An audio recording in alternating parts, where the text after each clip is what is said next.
Assalamualaikum warahmatullahi wabarakatuh. Perkenalkan, nama saya Kaila Martiza. Saya akan menjelaskan tentang definisi inna wa akhwatuha dan fungsi dari inna wa akhwatuha.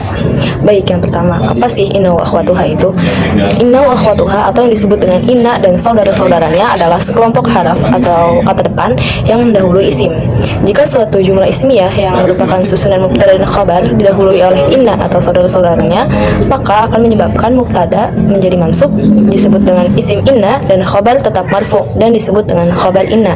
Seperti contohnya, yang pertama, innallaha sami'un alim, yang artinya sesungguhnya Allah Maha mendengar lagi Maha mengetahui.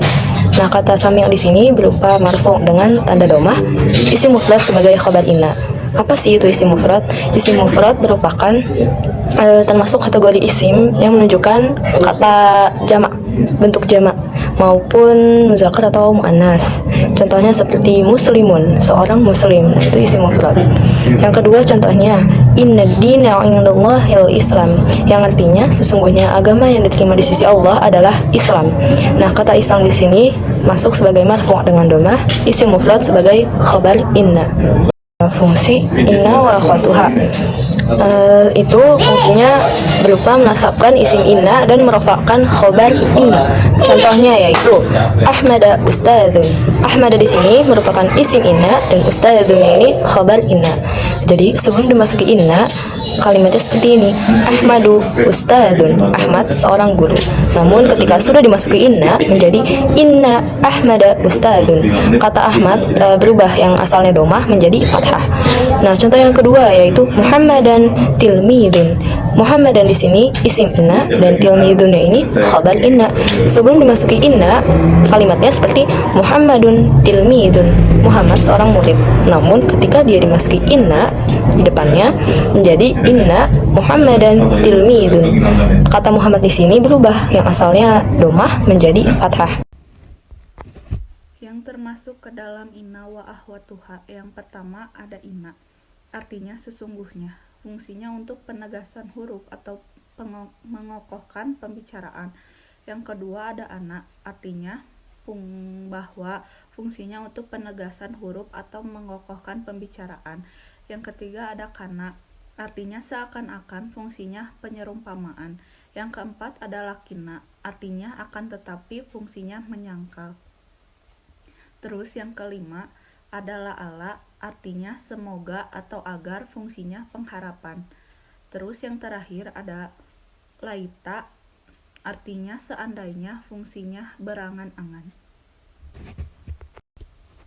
Contoh inna wa akhwatuha di dalam Al-Quran. Yang pertama ada innallaha wasyi'un alim.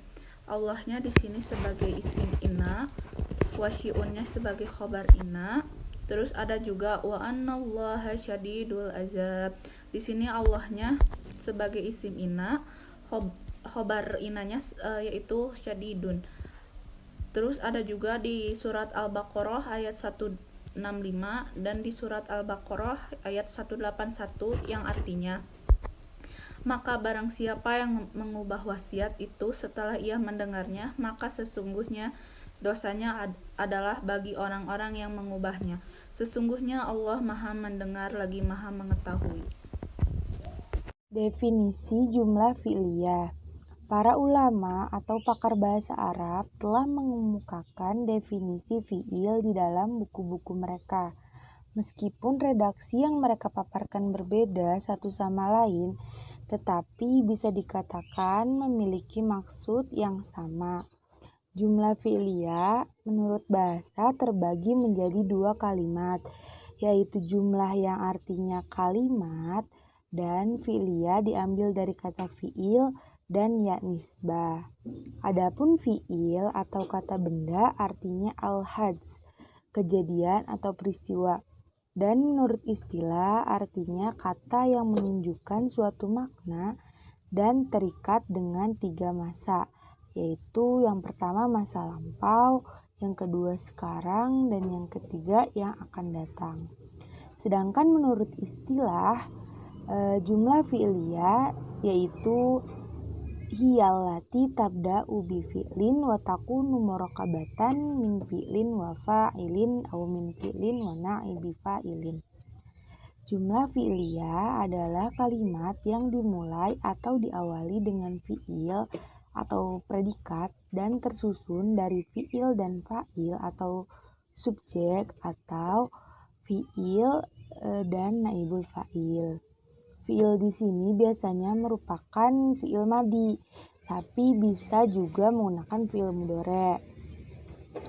Fa'il dalam jumlah fi'liyah bisa nampak, biasanya ditandai dengan nama orang atau suatu benda.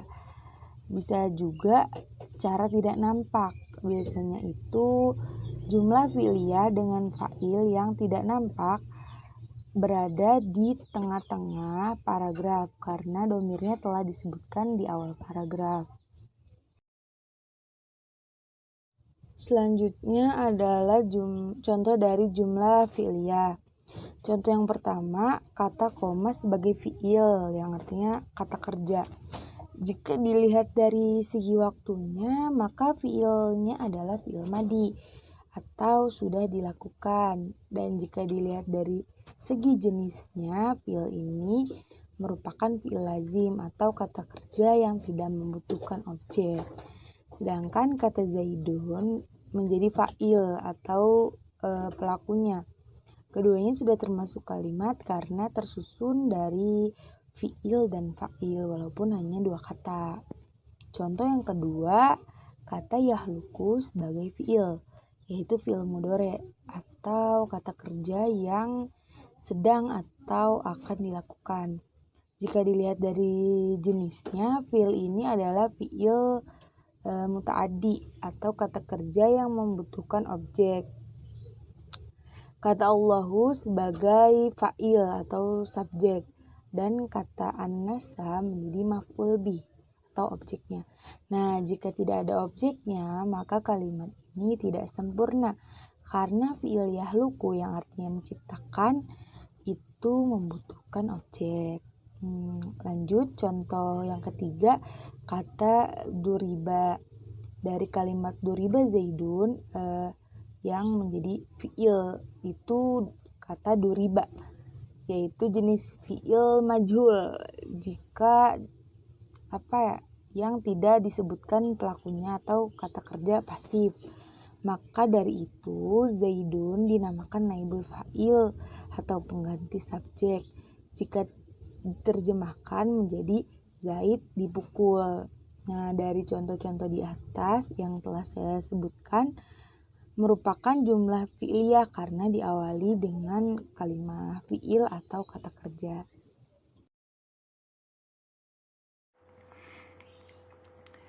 Rumus jumlah fi'liyah. Sebagaimana jumlah ismiyah yang sudah kita pelajari, jumlah fi'liyah pun memiliki rumusnya sendiri. Adapun rumusnya sebagai berikut. 1. Fi'il plus fa'il, di mana fi'il sama dengan predikat, fa'il sama dengan subjek. Contohnya, jalasa Muhammad, Muhammad duduk. Jalasa predikat, Muhammad subjek. Dahaba Muhammad, Muhammad pergi. Dahaba predikat, Muhammad subjek. Jika kita perhatikan contoh kalimat verbal, jumlah fi'liyah di atas hanya terdiri atas subjek dan predikat saja, di mana pada kalimat jalasa Muhammad kata jalasa berupa fi'il madi dan posisinya sebagai predikat dan kata Muhammad sebagai subjek, sedangkan pada kalimat dahaba Muhammad yang menjadi subjek adalah Muhammad dan kata dahaba sebagai predikatnya.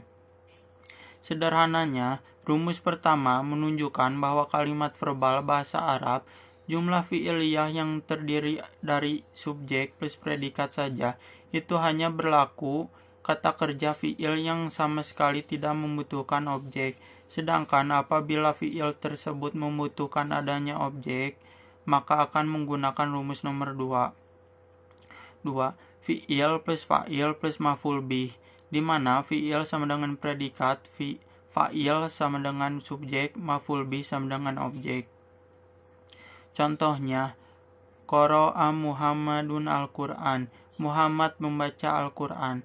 Kita perhatikan bahwa kalimat qara'a Muhammadun Al-Quran merupakan kalimat yang terdiri dari fi'il plus fa'il plus maf'ul bih dengan rincian sebagai berikut.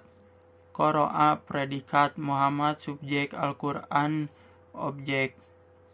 Secara sederhana dapat kita simpulkan bahwa rumus nomor 2 fi'il plus fa'il plus maf'ul bih ini berlaku ketika fi'ilnya berupa fi'il yang membutuhkan objek. Seperti pada contoh di atas, fi'il berupa kata qoro'a membaca. Pasti jika ada kalimat misalnya Muhammad membaca namun tidak ada objek yang dibaca, maka kalimat tersebut belum sempurna dikarenakan masih menimbulkan pertanyaan. Berbeda halnya ketika objeknya disebutkan yaitu kata Al-Quran, maka kalimat menjadi sempurna. 3. Fi'il plus naibul fa'il, di mana fi'il sama dengan predikat, naibul fa'il sama dengan pengganti fa'il maf'ul yang posisinya digeser jadi fa'il. Contohnya, duriba amrun, amr dipukul, duriba sama dengan fi'il, amrun naibul fa'il pengganti fa'il. Mungkin kita bertanya, apakah naibul fa'il itu? Jawabannya adalah bahwa naibul fa'il merupakan pengganti dari fa'il, dikarenakan fa'ilnya tidak disebutkan. Karena alasan tertentu, sederhananya naibul fa'il adalah maf'ul bih yang digeser posisinya menjadi fa'il. Agar lebih jelas, perhatikan penjelasan berikut ini. Asal doroba Jaidun amro, Jaid memukul Amr. Doroba fi'il predikat, Jaid fa'il subjek, amro maf'ul objek. Hasil duriba amrun, Amr dipukul, duriba fi'il predikat, amrun naibul fa'il subjek pengganti.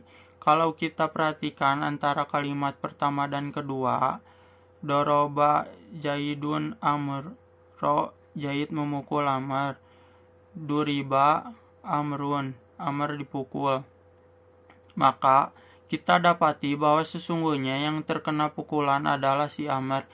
Di kalimat pertama Jaid memukul Amr, di kalimat kedua Amr dipukul. Jadi pada intinya rumus nomor 3 khusus digunakan untuk jumlah fi'liyah yang fi'ilnya membutuhkan objek namun subjeknya disembunyikan.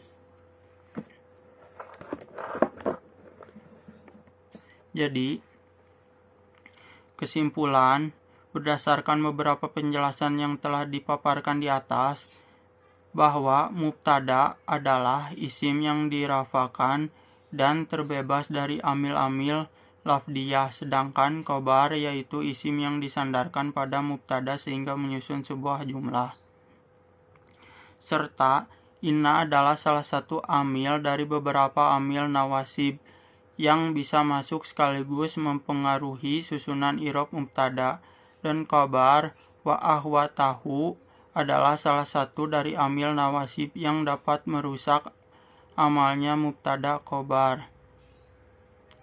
Inna wa ahwatahu beramal al-isma wa tarfa'ul khobaro tansibu, yaitu menasobkan isim dan merofakan khobar.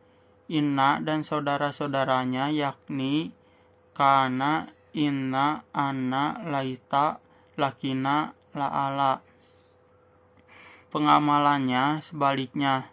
Pengamalannya kana jadi al-isma wa tarfa'ul khobaro tansibu, yaitu menasobkan mubtada untuk dijadikan isimnya dan merafakan khobar mubtada untuk dijadikan khobarnya, dan juga jumlah fi'iliyah dibagi menjadi 3, yaitu 1. Fi'il adalah kata yang menunjukkan suatu peristiwa atau kelakuan yang disertai masa terjadinya peristiwa, dan masa yang dikandung merupakan tugas morfologis, maksudnya keduanya merupakan bagian dari arti bentuk fi'il.